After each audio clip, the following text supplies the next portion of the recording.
Welcome to the Area Podcast from the Ames Regional Economic Alliance. I'm your host, Eric Smith. On today's episode, we are joined by Reynolds Cramer, CEO of Fareway Stores.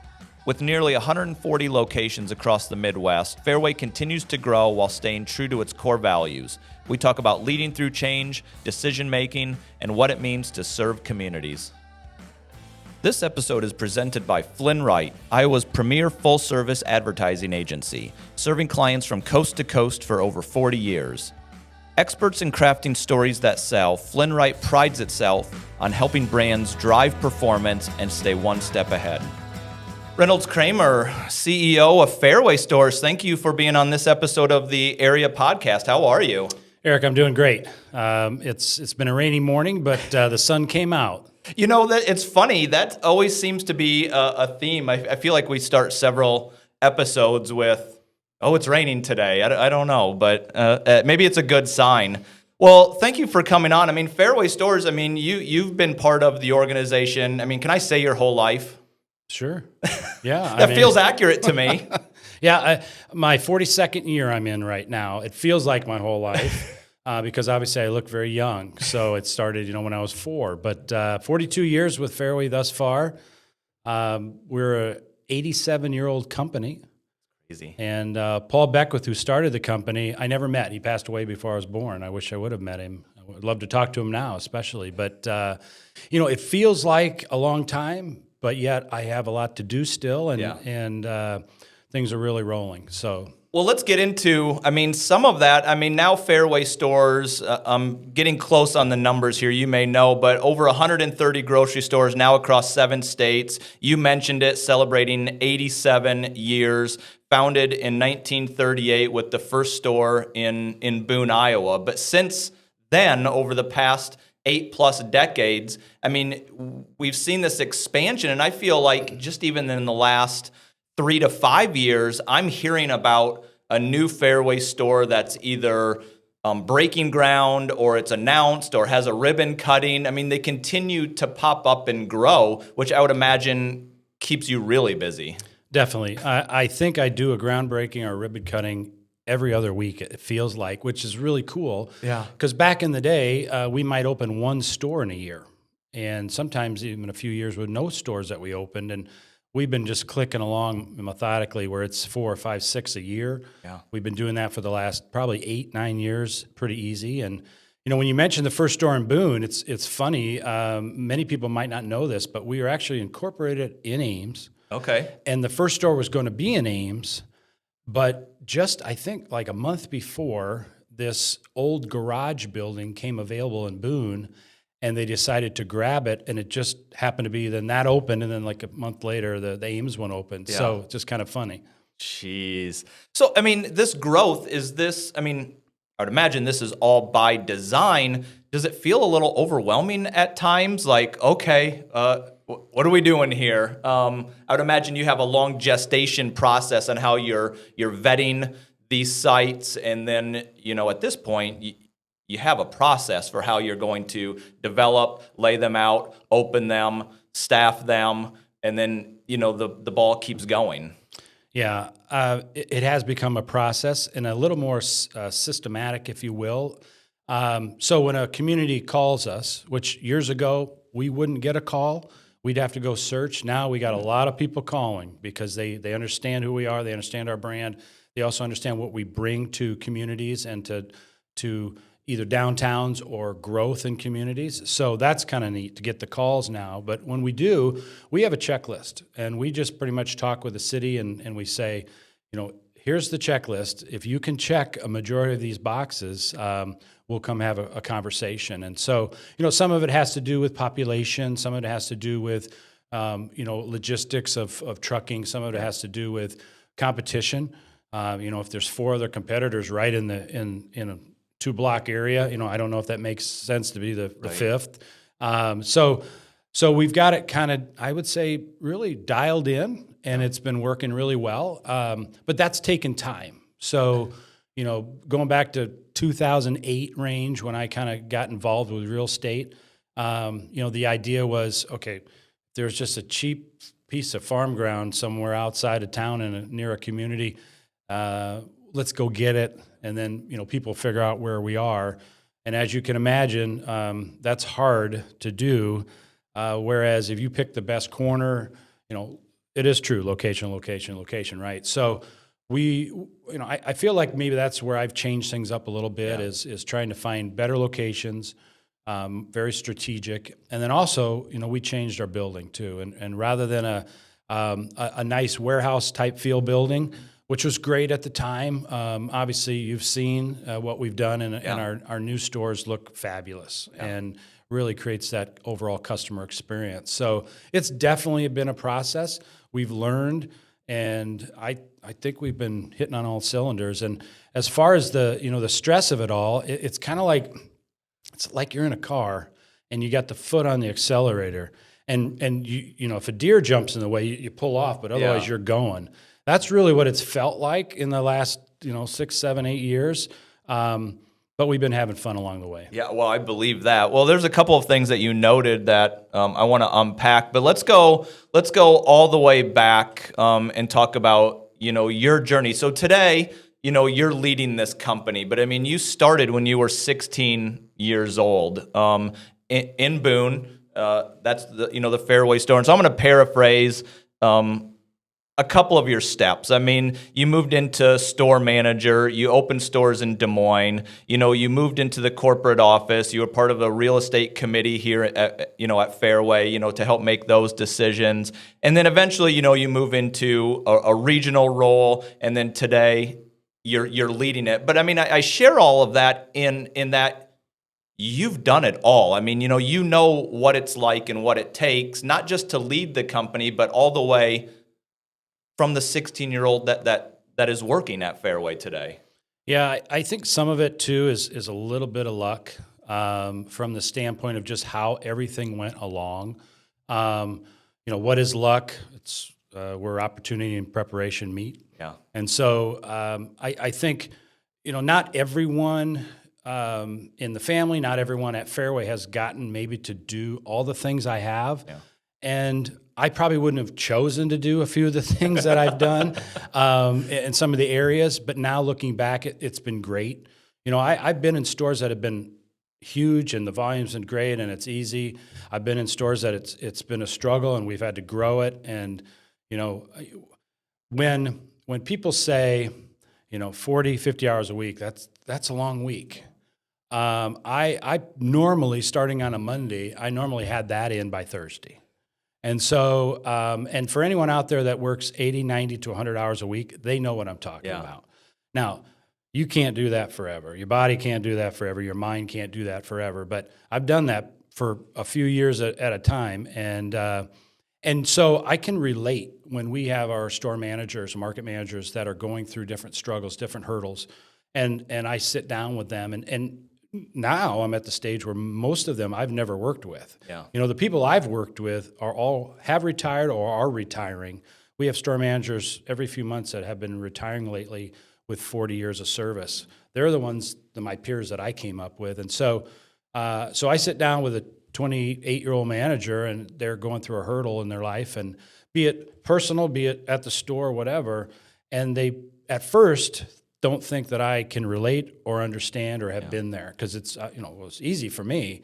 And then I start telling them that I've been exactly where they're at, and they go, whoa. And that has been great, because I can really connect, I can understand, and then I can help them. Yeah. And so I guess my thought is, because I've gone through all these areas and all these different challenges, I have a pretty good resume of life, not just in general, but life at Fareway, and that's been really beneficial. Well, it's really interesting, that you bring all of that up. It's funny because your role today, I mean, it is what it is, the role of the CEO. Well, how do you see your role today? Well, my role has evolved over time. I think almost 12 years ago when I became the CEO, my role was to, I would say, tighten up the ship, get a few loose ends, put back together, and then create a stronger direction, a stronger strategic vision. Well, that meant there was a lot of groundwork to cover. And so I spent the first 4 or 5 years, and that's that's where I was at. I was also building a team because I could see, we had 15, 18 awesome leaders that were all going to start retiring. And I had to build a team. And that was a little bit difficult because A, when you build a team, it costs money. And B, you have to figure out who are the right teammates. Yeah. And so then as, I get in my 6th, 7th, 8th year, the team was coming along. I could start to work a little bit more on the vision. And now I'm at this place where I have the team together. The vision is there. Everyone understands. We at Fareway, we understand who we are. We understand what we should be doing.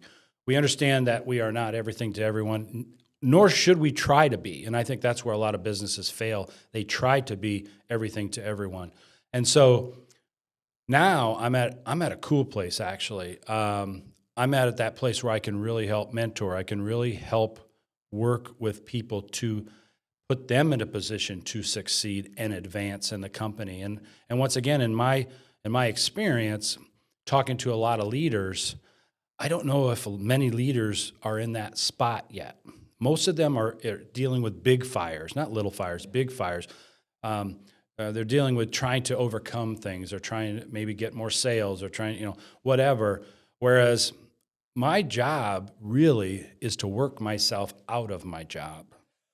That's what it is. It is to give away everything that I do to great people, help train them, teach them, and give them the chance to grow and become vice presidents, become senior vice president, whatever it is, help them so that the day that I walk away, not only are we better than we were when I started, but actually we're in a great position for those new leaders to raise the bar even more. And I don't think everyone gets that. They're looking at themselves and saying, well, I'm worried about retiring one day, and can they do the same job I'm doing? And, oh, by the way, what am I going to do with myself and all those things? And I'm like, you got to have a plan. You got to have hobbies.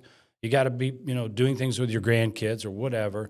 But you also have to understand that it's okay to walk away one day if you have set up your future leaders in a position that they succeed. Did you fight with that notion at any point, like over the last 10 years? I would imagine like you getting to being able to say that today was an evolution. I mean, of the things that you outlined, building the team, but then having trust in the team, and then having this freedom to be able to say these things. I mean, these aren't easy things to say. Yeah. Well, we all grow, right? Yeah. We all grow as people. We all grow as humans and mentally, emotionally, all that stuff. And so, yes, it's taken some time, but I would also say that I've embraced that thinking. And I think, once again, in looking around the landscape and having many friends in leadership positions and seeing things, I don't think many people want to embrace that, because I think sometimes we all think no one can do it better than us. And what I've found is when you give someone an opportunity to try, they'll surprise you, because they're going to do it. They're going to do it differently, and it might end up being better, right? It's like I tease my wife a little bit at home sometimes. If she's making the grilled cheese for Benny, she's got her way to do it. Yeah. If I go to do it, she might say, "Well, you need to do it this way," and I'll say, "Well, let me try. I'm sure it'll turn out okay." But I'm the CEO at Fareway. She's the CEO at my house, right? So I got to take direction. I got to take direction. Yeah. But I guess the point is that the beauty of people is that they can surprise you at any time by doing a job or a function or something, and doing it just as well or doing it better, but they do it differently, and that's okay.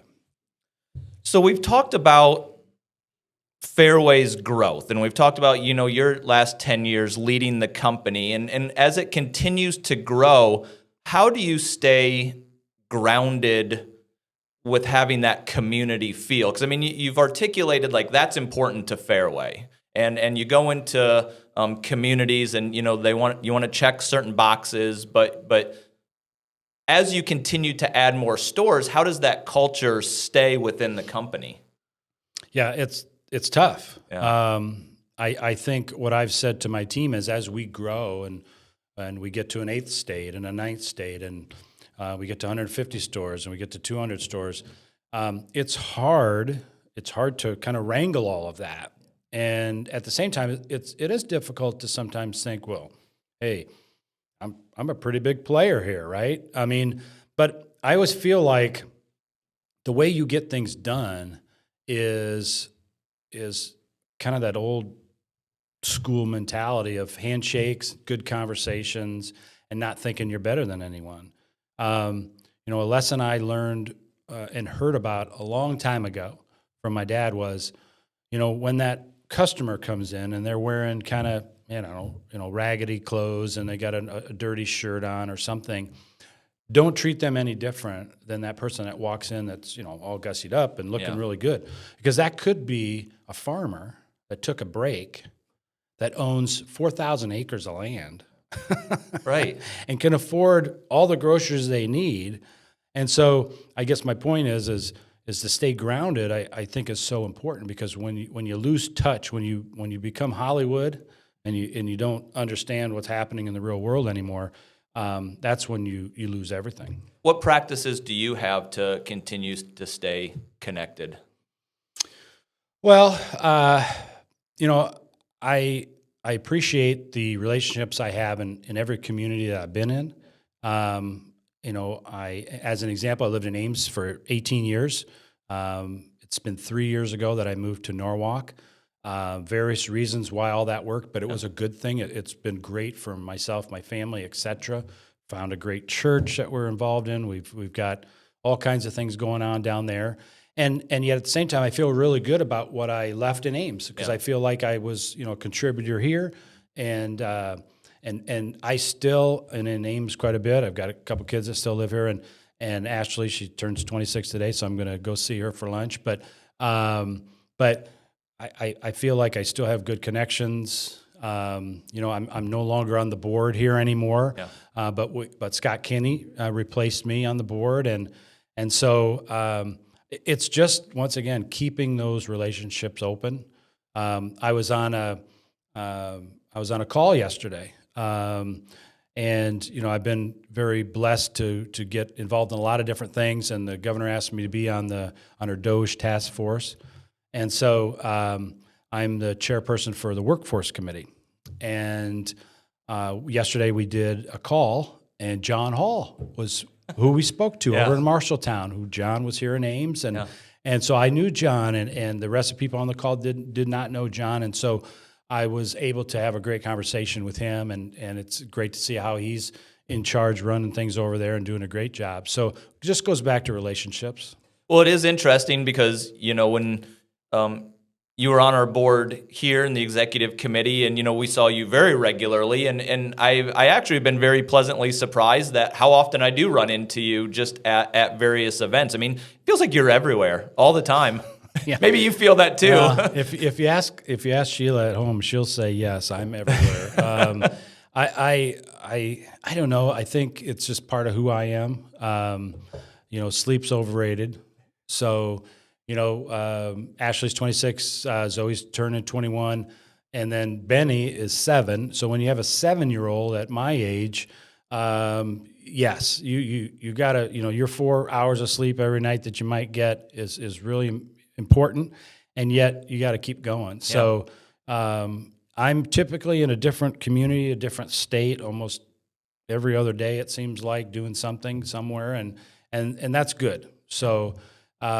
But you're right. I'll be up here at Boys and Girls Club at an event that they're doing. Then I'll be in Sioux City at an event. I'll be just all over. I'll be down in Kansas City. It's just kind of part of my life. What will your direct team say about you? Are you a decision maker? Are you a delegator? Or do you want to know everything that's going on? Do you want the highlights and like what decisions do you come in and say, all right, this is the decision I have to make? Yeah, well, be interesting to ask them, if they're in somewhere quiet. But I have a feeling that they would say that I'm a very fair person. I would think they would say that I give a lot of opportunity, a lot of rope to do things. Yeah. So I have my trump card, okay? Yep. And that is where I can come in and trump, a game if I need to, but with my ace of spades or whatever, right? Yep. I probably use that 2 or 3 times a year, where I finally have listened. The team has talked about, we've put everything together, and then finally I say, I love your thoughts, but we are going to go this direction. Yeah. It's easy actually to make decisions. It really is. It's easy to make a decision, right? You make Sure. decisions every minute, Yep. right? You're going to do this, you're going to do that, whatever. Making the decision is easy. Letting others make the decision, that's the hard part. Have you grown in that area? Totally grown in that area. Yeah, totally. 10, grown. 12 years ago, what would they say? They would say I was probably a little different in that arena. But everybody is. Yeah. I mean, that's not a bad thing. Yeah. It's interesting. Tell me if you've had this experience where, you saw the CEO role. I mean, your entire career at Fareway. I mean, you were aware of it, and then you got closer to it. But there are probably things that you just didn't know about the role until you live it. Yeah. One thing I didn't know was some of the behind-the-scenes stuff that happened that you never heard about, you never knew about. There were no votes on. Yeah. It just happened. Yeah. And somehow it comes to you now. Yeah. And you didn't know that. It's like digging through old files, and you're like, "What? This is where it's buried, right?" Yeah. So, I think as time has gone, I've tried to, once again, take some of the past and use that, and then also look to the future and make some changes and do some things. I mean, 5 years ago-ish, we did not allow tattoos on your arm. Yeah. We did not allow facial hair. Yeah. We did not allow certain piercings, cosmetic things. Yep. We wore white shirts with a black tie. Yep. All that has changed. Yeah. And I gave my blessing on all of that. I listened to comments, thoughts, and I said, some will be rolling over in their grave. Yeah. But right. former leaders. But we're going to go and we're going to try this. And why? Well, why, because we're always looking at workforce, right? Right. How are you going to keep an employee? And one thing we've done differently, we've always talked about the customer, right? No brainer. You always talk about the customer. Well, we've adapted that now to talking about the customer experience. So what is that experience for the customer like the minute they walk in a store? Are they greeted in the aisle? In fact, we've pushed it so hard that we have a program called Service with Gratitude now that every employee we have, we train and teach and all that stuff. And people ask me all the time, these young kids, they're so nice, and they talk to me, and how do you do that? Yeah. Well, we work on that. We do. But we also started something that we did, but it wasn't like a high priority, and that is the employee experience. And so we've looked at it even more. We used to have like 2 pages of our employee benefit book, 2 pages. It talked about vacations and 401k and stuff like that. This is a booklet now, a color booklet. I think there's like 40 pages in it. All the things that we offer for employees. Not everyone uses the same thing. Not everybody uses, if your wife worked at Fareway, your wife was having a baby, you worked at Fareway, you now can have a week to take off for that. We never used to offer that. You just use your vacation time if you wanted. And I could go on and on with all the things. But the point is that we look at the customer experience, we look at the employee experience equally. They're both very powerful, and we need to do them together. Well, and as your employee numbers grow, I mean, as you add stores, I mean, that type of attention becomes more impactful. Yeah, I mean, we're proud to be, I think, the 5th largest employer in Iowa now. Maybe we're sneaking to the 4th. Close to 14,000 employees now in 7 states. So yes, we got to think about that all the time. Yeah. This episode of the Area Podcast is sponsored by... You have a story to tell. that story has a job to do. To be seen, to be heard, to sell. To find inspiration and insight. To use persuasion to change behavior. To turn strategy into tactics, tactics into action. To sell. Nobody does that better than Flynn Wright. It all started with the mulch colorant that made our name. And now, Color Biotics manufactures millions of pounds of product month after month, bringing brilliance and resilience all around the world. And as we look ahead, all we see is growth. A growing customer base and growing sales mean a growing team. From the lab to the field, backyards to ball fields, and beyond. We need vivid imagination, intense passion, and brilliant ideas. If that sounds like you, we have one question. Are you ready to get to work? colorbiotics.com/careers.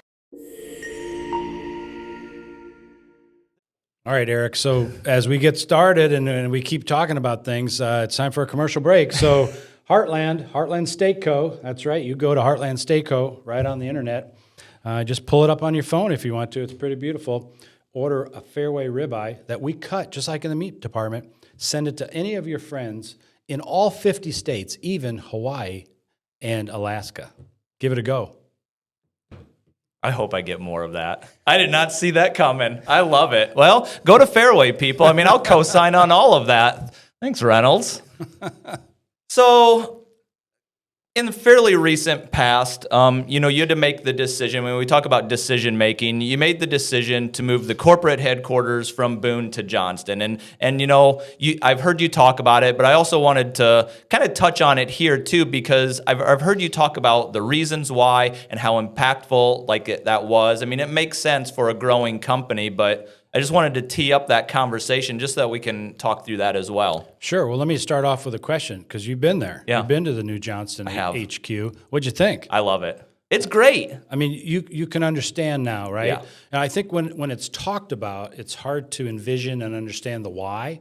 And then when you go there, you're like, I get it. Yeah. This makes sense. So let's go back in time. When I came in the office 25 years ago as a supervisor, I think there's maybe around 50, 55 people in the corporate office. Now, that doesn't include our campus, our warehouse.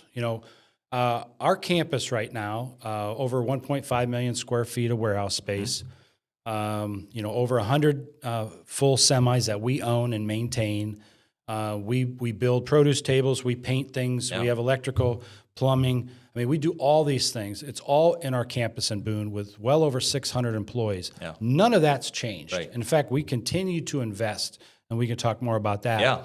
But, when you have a little over 50 people work in the corporate office and 52 out of the 55 live in Boone, that's a little different than it is today. Yeah. So today we have close to 140 people in Johnston. I think 122 live in Des Moines or Ankeny. Yeah, in that metro area. So you can just see the dynamics of having that many people driving to Boone and whatnot, and 2 hours of their day dropping the kids at daycare, all those things. I had one employee that came to me and just gave me a hug. You've changed my whole life. When I can drop my kids off, I can get to the office in 10 minutes. All of that. So it's really been good. Yeah. Not to mention, we created a fuel station that is our cafeteria, if you will. And we got people from IT, accounting, our lawyers, real estate, all sitting together talking. They've met people they didn't even know before because we were so spread out in Boone. So when I spoke to Boone, when I spoke to some of the leaders, the city, some of the great people like Chad at Kruk Plumbing, things like that, I told them, it's probably been 5-6 years ago, I said, hey, one day we're going to move. And we will still stay committed to Boone. Yeah. So it wasn't a surprise. I think it was more of well, you've been here forever, so why would you leave? Well, I got the reasons, and yet we're still going to stay supportive. So Boone and Story County, right? I mean, why do we have the alliance, right? Why did you work on that? We had ideas years ago about should call it something different. We should include these communities. The fact that the alliance has grown, and between Nevada and Story City and Ogden and on, right? Yeah. It's because without a doubt, Boone and Story County, they have to work together, and they have to grow. Yeah. And I'm sorry, but Polk County isn't going to help that happen. People in Cedar Rapids aren't getting any help from Des Moines, any of those things. Everybody's kind of their own little islands, and this is a very important island. And as you know, with what we do here in these two communities, these two counties, especially with Iowa State and the growth of technology and ag and all that stuff, it's pretty vital. So yes, we moved our office. It's been very beneficial for us. We've been in it now for a little over 7 months. We moved everyone in 3 days, and we had it planned out, very systematic. Our IT team would go into the first section, and everything was set up. And in 3 days after we moved, it was like we'd been there for a month. Really? And things were just clicking. Boom, boom, boom. I mean, I think that goes to show how much it was needed and embraced. We're going to come back to the Boone warehouse because you and I had a previous very interesting conversation about that. But when I was there, we had a quarterly leadership team meeting there. You gave us the tour, being part of the refueling station. Like, that was really, really neat to be part of. One of the other things that I found to be really neat is, there's always an evolution in every industry, and for Fareway in the grocery industry, there's that as well. But how you embraced technology, how you place things on the shelf, that can all now happen at your corporate headquarters digitally. And I just found it to be very interesting how there's this input of data on how you make decisions, for stores and how things are there. I mean, all of that's thought out. Yeah. AI, right? That's the talk today. And I just look at AI differently. I love HI, human intelligence. And I think human intelligence can use AI and data in a way to be successful. Yeah. So, yes, we don't have any projectors in our office that shoot on a screen. Our entire building, you can walk around with your laptop and you can get on a Teams call or whatever you need in any place you want. Everything's digital. We have things that, we put together the sections. So a 4-foot section of pickles. They have a room in the Reagan room. We named our rooms after presidents. We named our rooms after colleges. So we've got Drake, UNI, Iowa State, and Iowa. I wanted to put Luther, but I didn't think that makes sense because then I have to do Simpson and Wartburg. And, But you could have just made that decision. I could have, but not too many people have gone to Luther, so it's the Ivy League school here. But anyway, so but we have a President Reagan room, a Lincoln room, a Washington room, and in the Reagan room we have a huge screen which you saw. Yeah, it's the size of the whole wall. Yeah, it's incredible. And they put the 4-foot pickle section up there on the wall, and they can see every item. It is life size, so it's just as big as in the aisle in a store, and we can. Move things around. We can tap on something. We can say, okay, this specific pickle has sold X number of dollars in this particular store or for the whole company. And then we can make good decisions on that. And then we can go and send that out to the stores with a planogram and say, okay, let's move your section to look like this. Versus the old days, we'd have to go to the store, move everything around, test it, see if it worked. It's state of the art. It's awesome.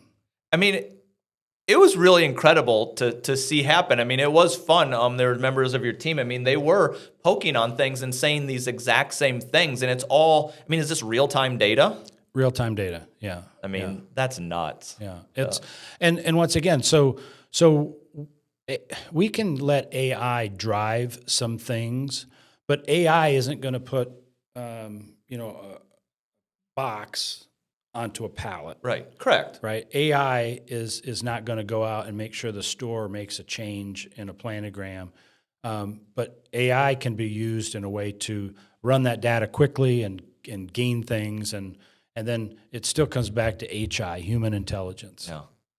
So you talked about the investment in the Boone warehouse. Unpack some of that for us? Because it's introducing, technology there as well. I know that, you and a team traveled to figure out like the best layout for the warehouse, and you're really doubling down in that area as well, because as you grow stores, that process needs to be just as efficient as any other process. Yeah.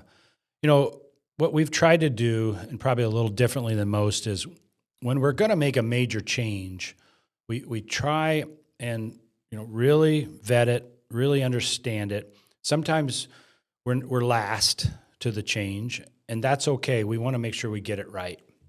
The problem with technology is it changes so often, and the costs change, and the ability to get things done it doesn't happen overnight. It takes a long time. So you have to pull the trigger sometimes and say, okay, I'm going to go with this, and here's what I'm going to do. And the scary thing is if you don't, you could fall behind very quickly. And that's the big thing. So when it comes to our warehouse and our campus, one of the biggest things we do, obviously, is we store inventory, we build pallets, we put them on trucks, we send it to stores. Well, we live in a world today where, we all know that getting the workforce has been challenging at different levels. One of the buildings we have is our refrigerated building. So on the dock, you're sitting there at 36 degree range. That's okay. But then we have our 0 rooms. We have ice cream in 20 below rooms. Those aren't fun to work in, and we know that. And so we're looking at how can we make that better. And the way it's going right now is there are going to be robots doing lots of stuff in the future. There's robots doing things already. But I think futuristically, there are going to be robots doing everything.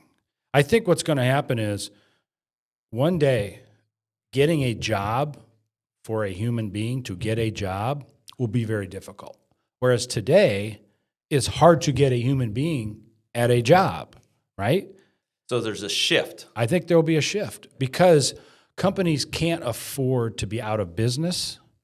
Have you heard of a restaurant that had to close because they just couldn't get help?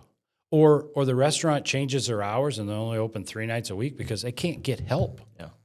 Well, a company like Fareway, we can't afford to risk that. So we have to do things. And that means that perhaps, not just at Fareway, but most companies, 5, 10 years down the road, there's going to be things put in place that will then, it'll be difficult to get a regular job. Now, there'll also be some really great high-paying jobs. You're going to need someone to run the robots or run the technology. So you're probably going to bring someone in that has experience and has the background, and they're going to get paid really well to do those things. So I think the landscape's going to change on the type of job. I've told our team that what would it be like to walk into a Fareway? Now, I'm not saying this is going to happen, but I'm saying what would it be like to walk into a Fareway one day? And, we have a few self-checkouts. We didn't just go and rip out all the check stands and put all self-checkouts in, right? We were smart about the fact that we're going to do a few for those that want to use that. And then we're going to keep the regular checkouts with great humans, great people. Well, one day, what if you walk in and there's 5 checkouts there and there's 5 robots in those checkouts? And that's who you're going to talk to. I mean, it could happen. Yeah. It could happen.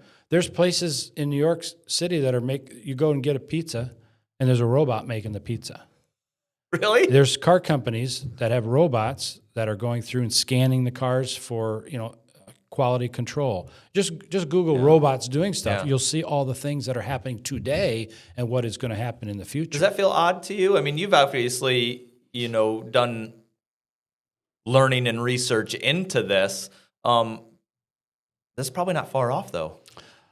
I don't think it's far off. I read an article, and of course, anything you read on the internet, you don't know if it's true or not. But the article I read yesterday was Amazon one day, replacing all their drivers for robots. Yeah, and a robot can get out of the truck. Elon just started his robo taxi service in Austin a day or two ago. So imagine a robot that jumps out of the truck, brings the package to your door. You're not calling in sick. You're not dealing with all the things you deal with. I think it's coming. Mm-hmm. Now, what I hope is that it's something it's a little of everything, a little of both. But yeah, we've looked at some automation for the warehouse. We're working on our. I'd say it's going to be probably a 3-phase situation. We're bidding out phase 1 right now and what that's going to look like. We're going to do some additions to the warehouse, new ice cream room. We're going to get ready for phase 2, and phase 2 would hopefully be then the automation and just how that works. It's going to take a little time to work through it, but once again, it takes 2 years to get the parts and the pieces sent over, across the ocean and all that stuff. And so you can't just make a decision you're going to do it tomorrow. You got to really plan. One of the interesting things when I think about the people who need to have the vision and then start the implementation of a vision is they have this ability to simplify very complex processes. And I hear that coming from you. I when we did the Alliance rebrand, I was leading these conversations here locally, and you have to simplify. You can't get into all the weeds right away. You have to be able to simplify. These are the bullet point reasons why we're doing this. This is the process and how we get there. And I just hear you doing that all the time, where you have to have this ability and function to be able to understand how it goes without getting lost in all of the nuance and weeds of it, because that can derail things. Yeah, that's really what happens when you get a group of people involved in the discussions and the decision. Yeah. I'm not a rule by committee type of person. So you're right.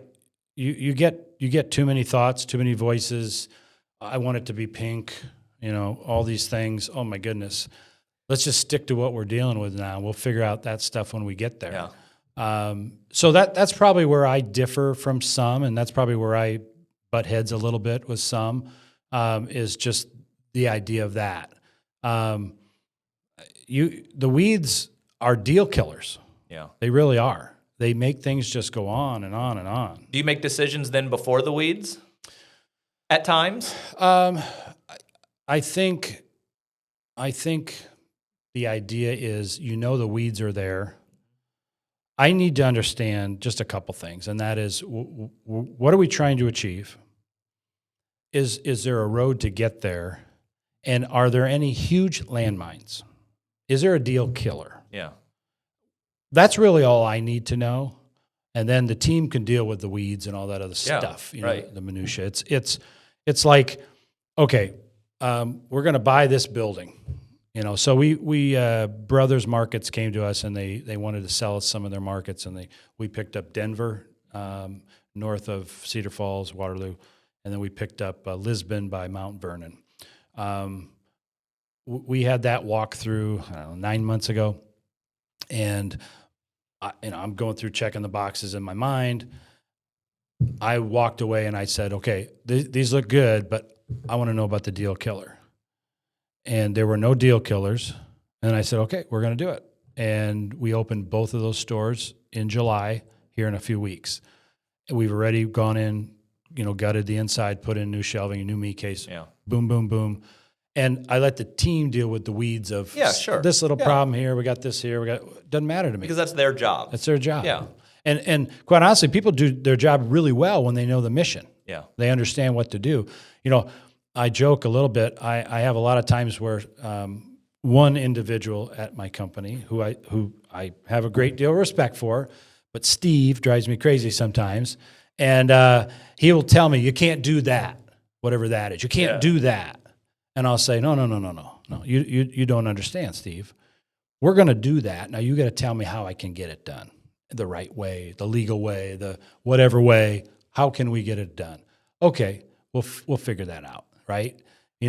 I'm notorious for going on air or TV or newspaper or whatever, and announcing something we're going to do as a company, and then my team sees it, reads about it, and goes, oh, "He wasn't kidding. I guess we're doing that," because that's extra motivation to know. Well, I just announced it. Yeah. We better do it. Well, we have a great platform here. If you have anything you want to announce, we're ready for it. So, That's funny. So what don't people know about the grocery business? It's something they interact with every single week. It's a need in every community, in every family, in every household. What do they take for granted? What don't they know? And maybe they should take it for granted. I'm not saying they shouldn't take it for granted. Yeah. I mean, they're coming to Fareway and to take advantage of all the things that you have there. I mean, that's what you want them to do. Well, I'll say this. Anytime I've given a tour at our campus in Boone and showed someone in the warehouse, trucking, all how things work, that's when it hits them. Wow, I didn't know what it took to get, that box of Fruit Loops on the shelf. Yeah. They only see what they see in the store, but to understand how it all happens, to understand that, we have awesome people in engineering working on, fixing compressors when the power goes out or when there's a storm or something.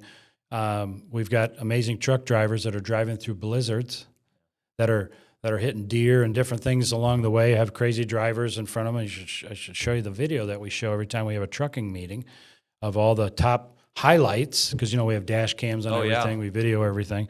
I just don't think people understand what it takes as an organization to put food on the shelf and make it so easy to get. Not to mention the companies we buy from and everything they're doing. And, we're so fortunate to live where we live here in the Midwest, especially Iowa being just a great state. But, the amount of products that come from Iowa and the Midwest that go everywhere, I don't think people even understand that, being the number one egg producer, all the corn products, all the things that corn goes into, I could go on and on.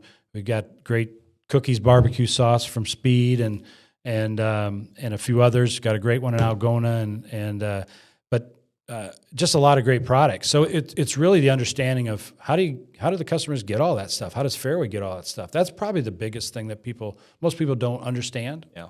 Well, and it's something that you have to think about, and it's a bit cliche to say, but it happens, and this. I mean, every winter here in Iowa, we have that one snowstorm, and everybody rushes to the grocery store and to Fareway, and there's always, you've seen the pictures. There's no bread on the shelf, but you have to think through those logistics, or the company does on, okay, we're gonna have this rush. That's gonna be a day, but we're restocking again tomorrow, and you're essential to a community.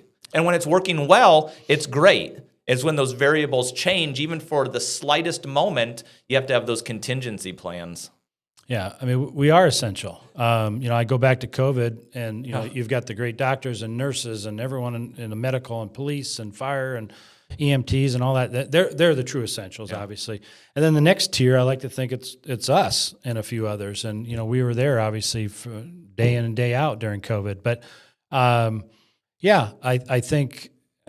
just think overall we try and do what we can do to help our communities and put food on the shelf. And without great grocery stores, the number one meat department in the world at Fareway, I don't know. I don't know what people would do. Weather is a deal, and I think it seems like, when you're a kid, you remember that big snowstorm. You remember it was always hot in the summer or whatever. And Memorial Day would always rain. There were certain memories you had. Well, things have shifted a little bit. I probably don't agree of the why it shifted with some, but I would just say, this is a living, breathing planet. And then I think God sprinkles in a few things too every once in a while to challenge us with weather. But weather is probably the biggest thing for a manager, a store manager, a market manager to think about, because if they're not paying attention to what 3 days from now is going to be, they might not buy appropriately for what they need, prepare themselves for that. So I love it when people go in and they want to buy up, all the bread, because it helps rotation and all that stuff. Yeah, it's not a bad thing. That's great. At the same time, they can only eat so much bread. It's tough when the power is out in a community. That's really difficult. But yeah, our people really got a plan to make sure they're prepared for our customers. So what are you telling aspiring leaders of today? based on your experience? I feel like and you mentioned this, you've transitioned where you can now be in a reflective state while still serving at a high level, and leading your team and visioning for the future. You have this ability to be able to reflect back. What are you telling young leaders today? Yeah, and I think you're right. I'm very engaged still. So I'm not. I think if I was the chairman of the board and not the CEO anymore, then I'd probably be a little bit more out to pasture. Yeah, but I'm very engaged. No, not suggesting that. In fact, Fred Greiner, who was a mentor to me and a friend, Fred, he retired from Fareway with 50 years of service. Fred was the first non-family president for Fareway. Fred said to me that of all the leaders, and he worked with just about everybody, that I was probably the most engaged leader. So that was a compliment coming from him. But I think what I'd say to leaders is, some of it's just the simple things, right? You can't ask somebody to do something if you wouldn't do it, right? I mean that It does. But I think it really comes down to you have to be able to care about your people. You have to be firm with your people. You have to make your people accountable. It's interesting. Why do people like to go to work? Why do we continually give out 30 and 40-year jackets at Fareway? Why do we have the tenure that we have? Well, I can only assume it's because they enjoy their job. They enjoy who they work for. They enjoy how they're treated. What does that mean? Does it mean, well, it's all about the pay? I don't think so. Pay is important, but I don't think it's maybe the number one. I think it's, hey, my son is sick today. I got to leave early to take him to the doctor. No problem. Or do you make them feel like, really? You got to take him to the doctor? We're tight on help right now, right? And you could go through many examples. We try, it's not perfect, but we try and really live up to the Fareway family, that we say all the time with our employees. We do. We take the time to make sure that they can deal with what they're dealing with, because we know long term that they'll stay with us if they know that we care about them. And I, as many groundbreakings and ribbon cuttings that I go to, I probably go to the same amount of funerals.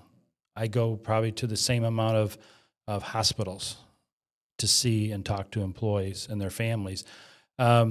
It's not just part of my job, it's part of who I am. And so I feel really blessed when someone comes to me and they say, I remember when you sat there with me in the hospital. And I'll honestly have to think, when was that? What I remember, but because I have trouble remembering yesterday, right? Because I'm out 5 years from now. Yeah. Someone says to me, "Hey, you opened that store in Storrs City. That's really cool." And I'm like, "Yes, we did.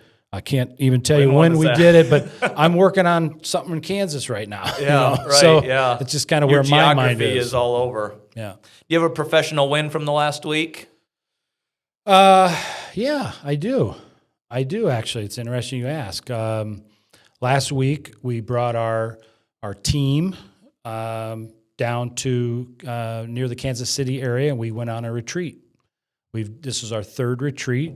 We've gone about 2.5 years in between each one, and the first one we had, I think, 30 people. Second one we had 50. This one we had 100. Wow. Now, 100 is meaning 50 employees and 50 spouses.